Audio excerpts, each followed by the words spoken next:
Before starting the video, I would like to tell you something about IBPSguide.com. In their website, they provide a daily free question which help you to boost your preparation either for banking or SSC examination. Also, you can check out their test series which has high standard question with a detailed solution, and at the end of each test, we provide with smart analysis that how well you performed, which are the area you must work on, and also test series are available in both language, that is Hindi as well as English. It is accessible on both desktop as well as mobile app, whichever suits on you. For more information, you can visit estore.ibpsguide.com. Now let's move toward our video. Hello friends, welcome to IBPS Guide. So I'm here again with the next set of English questions. So in today's set, we will solve some blank, fill in the blank type of questions. So in a passage, there are 10 blanks, each followed by a word given in bold, and every blank has 4 alternative words given in options A, B, C and D, and we have to choose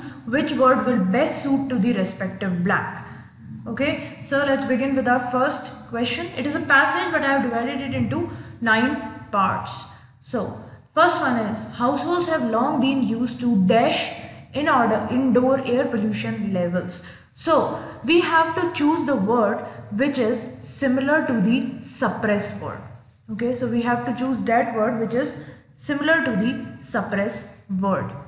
So let's go through the words. So the words for suppress is enhance, reduce, unfluctuate, a horse, and no change required. So enhance means to increase something.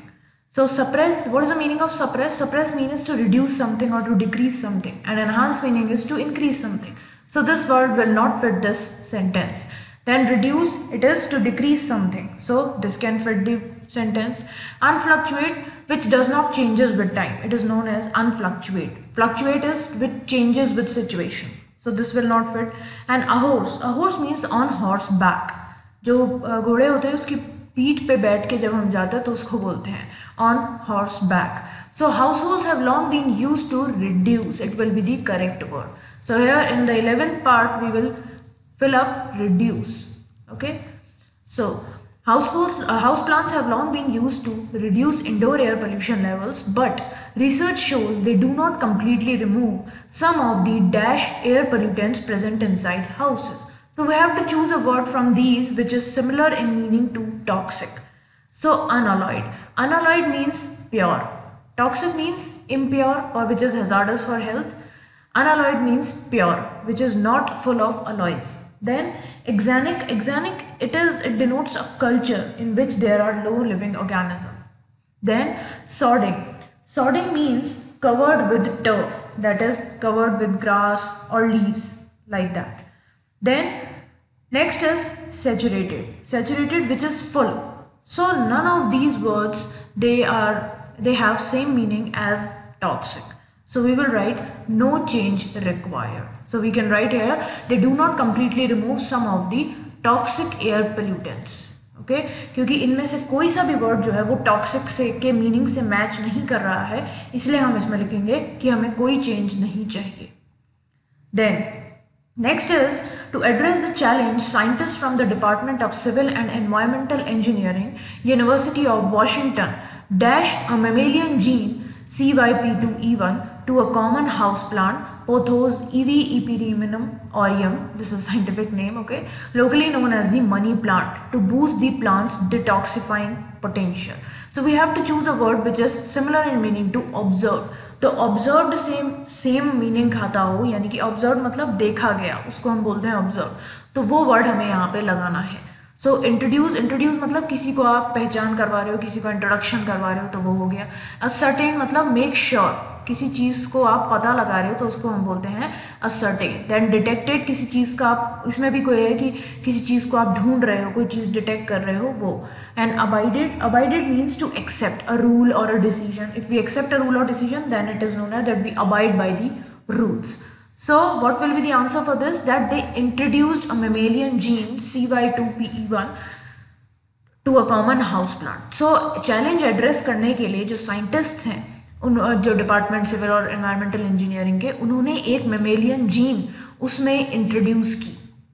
ठीक है, उस common house plant में उन्होंने एक mammalian gene introduce की उसका effect देखने के लिए. So introduce will be the correct word. ठीक है.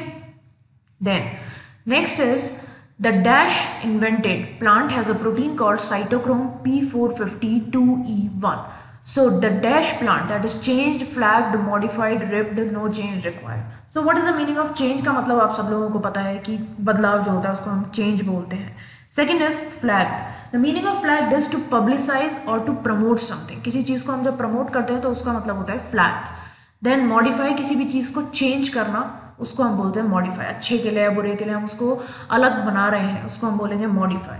और ribbed मतलब होता है जैसे एक कपड़ा फट जाता है, torn cloth, तो उसको हम बोलते हैं ribbed. So इसमें है the dash plant has a protein called cytochrome P450-2E1, which dash produces these compounds into molecules that plants can then use to support their own growth. तो इस सेंटेंस के अकॉर्डिंग जो है मॉडिफाइड सही रहेगा, ठीक है. तो इन्वेंटेड या मॉडिफाइड प्लांट जो है उसमें एक ऐसा प्रोटीन है जो ऐसे कंपाउंड्स प्रोड्यूस करता है या कंपाउंड्स को मॉलिक्यूल्स में जो है कन्वर्ट कर देता है इस तरह का, ऐसे कि प्लांट्स जो है उसे अपनी खुद की ग्रोथ सपोर्ट करने के लिए यूज़ में ले सके, ठीक है. तो हम प्रमोट नहीं कर रहे, ऑब्वियसली हम प्लांट को प्रमोट नहीं कर सकते या फाड़ नहीं सकते. तो चेंज और मॉडिफाइड, तो modified word will be more correct. हमने उसको चेंज नहीं किया, हमने उसमें कुछ चेंजेस कर दिए, उसको पूरा चेंज नहीं किया है, उसको कुछ मॉडिफिकेशन किया है, ठीक है. Now next is that which dash these compounds. अब प्रोड्यूसेस मतलब इस तरह के कंपाउंड्स प्रोड्यूस करता है, तो इंड्यूसेस, इट इंड्यूसेस, इंड्यूस का मतलब होता है succeed in leading someone to do something. किसी को किसी चीज़ के लिए हम प्रेरित करें तो उसको हम बोलते हैं इंड्यूस करना. तो ऑब्वियसली हम प्लांट को प्रेरित नहीं कर सकते, ठीक है, किसी इंसान को करेंगे. देन कन्वर्ट्स, हाँ ये फिट बैठ सकता है इसमें, that is which converts these compounds into molecules that plants can then use to support their own growth. तो इस तरह के कंपाउंड को मॉलिक्यूल्स में वो कन्वर्ट करता है, मतलब बदलता है, ठीक है. क्वैश मतलब किसी चीज़ को इनवैलिड करार देना, reject because it is invalid, तो ये भी नहीं होगा. Subjugate means bring under denomination, किसी को गुलाम बनाना, तो वो होता है subjugate. So these three words will not fit this sentence, only this converts, it will fit the sentence. So ये पूरा sentence हमारा हो जाएगा The flagged plant has a protein called cytochrome P450-2E1 which converts these compounds into molecules that plants can then use to support their own growth. ठीक है? Then next is after 3 days the concentration of chloroform in vials fall by nearly 82% and was barely detectable on the 8th day. तो 3 दिन के बाद जो chloroform का concentration था vials में वो गिर गया. फॉल मतलब गिर गया, तो फॉल का हम मीनिंग देखेंगे कि सेम कौन सा मीनिंग रहेगा इसका. ड्रॉप मतलब गिरना. एक्रूड, एक्रूड मतलब एक्यूमुलेट और रिसीव ओवर टाइम, किसी चीज़ को बहुत टाइम से हम जमा कर रहे हैं या हम उसको जो है रिसीव कर रहे हैं तो उसको बोलते हैं हम अक्रूड. इन्फ्लेट मतलब रीजनेबली हाई, कोई चीज़ की प्राइस अगर बहुत ज़्यादा हाई होती है तो हम बोलते हैं ना इन्फ्लेशन आ गया, जैसे महंगाई आ जाती है जब, तो ये हो गया unreasonably high, sorry not reasonably, unreasonably high. Augmented is make greater by adding to it, किसी चीज़ में कोई चीज़ मिला के उसको और बड़ा चढ़ा के बताना या उसको और बढ़ाना, तो उसको ऑगमेंट करना हो गया. तो बढ़ाना वाला तो है ही नहीं, ये दोनों तो बढ़ाने वाले, और ये चीज़ है कि एक्यूमुलेट करना. तो एक्यूमुलेट में भी है कि हम किसी चीज़ को बढ़ा ही रहे हैं. अगर आप पैसे इकट्ठे करने लगोगे, जैसे जो कई लोग होते हैं जिन्हें स्टैम्प जो है वो इकट्ठा करते हैं, तो वो एक्यूमुलेट कर रहे हैं, तो ऑब्वियसली उनके पास वो चीज़ बढ़ती जाएगी.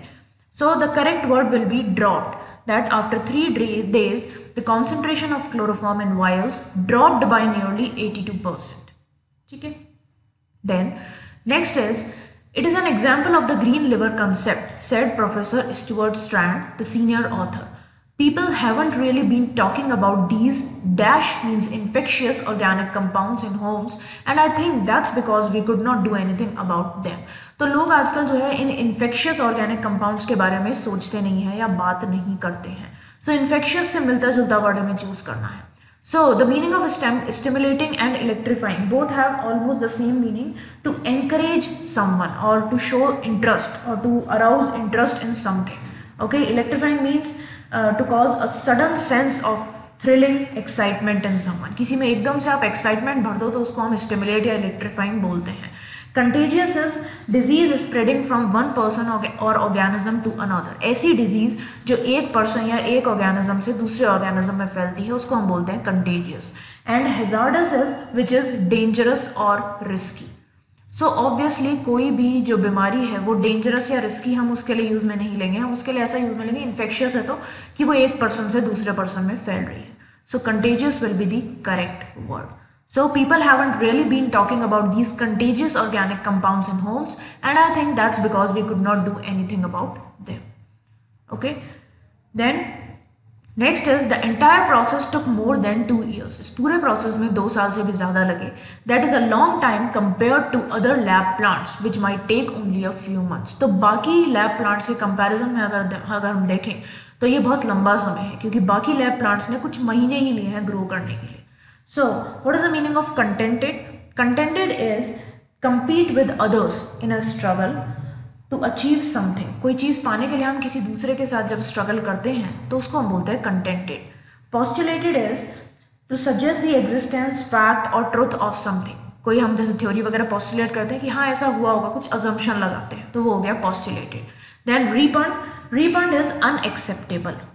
इसका repugnated भी होता है, वैसे repugned is unacceptable, जो चीज़ acceptable नहीं है. Differed is which is dissimilar, जो चीज़ एक दूसरे से मेल नहीं खाती है उसको हम बोलते हैं dissimilar. तो ये कोई भी हमारा वर्ड जो है वो इसमें सही नहीं बैठ रहा, कंपैरिजन के मीनिंग के साथ कोई भी वर्ड हमारा सही नहीं है. So we will write that no change is required, हम इसमें कंपेयर्ड ही लिख देंगे. ठीक है. Then next is the research has been dash means displayed in the Environment Science and Technology Journal. तो जो रिसर्च है उसे इस जर्नल में डिस्प्ले किया गया है. सो एक्सपोज्ड का मतलब होता है किसी चीज़ को हम एक्सपोज करें, मतलब किसी चीज़ का जो है ट्रुथ सामने लाएं, उसको हम बोलते हैं एक्सपोज्ड. देन रिवील्ड भी वही हो गया, किसी की सच्चाई सामने लाना, तो वो चीज़. Dissented is hold or express opinions that are at variance with those officially held. तो अगर ऑफिशियली कोई चीज़ है उसके अगेंस्ट अगर हम जा रहे हैं तो उसको हम बोलते हैं decent.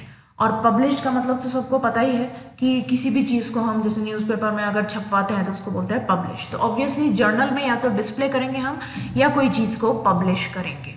So correct answer will be published. The research has been published in the Environment Science and Technology Journal. Okay. Now the last sentence is the research is significant as air inside homes often contain hazardous volatile compounds such as chloroform, which is present in small amounts in chlorinated water, or benzene, which is a component of gasoline.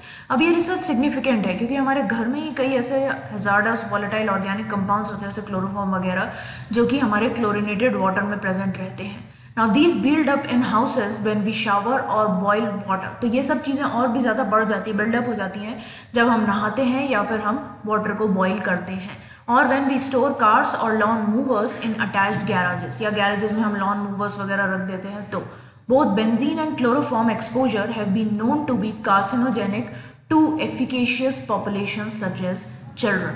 तो दोनों ही benzene और chloroform का exposure जो है वो carcinogenic रहता है, यानी कि डेंजरस रहता है to the efficacious population such as children. Efficacious मतलब जो रिस्क पे हैं उनको हम बोलते हैं. तो ये डेंजरस रहता है ऐसी पॉपुलेशन में, जैसे बच्चों की पॉपुलेशन है तो वो ज़्यादा रिस्क पे रहती है. ठीक है. So vulnerable is another form of risk. Then harmless is कोई हार्म नहीं है, रिस्कलेस कोई रिस्क नहीं है, और सेराफिक मतलब होता है विच इज़ एंजेलिक, और पवित्र जिसको हम बोलते हैं वो होता है सेराफिक. तो ये तो कोई मीनिंग बैठेगा ही नहीं यहाँ पे. So according to this sentence vulnerable is use because it means at risk. जो चीज़ रिस्क पे है, डेंजरसली जो रिस्क पे चीज़ है, वो होगा हमारा आंसर. ठीक है. So guys, this was today's lecture. I hope you guys have understood all the words carefully.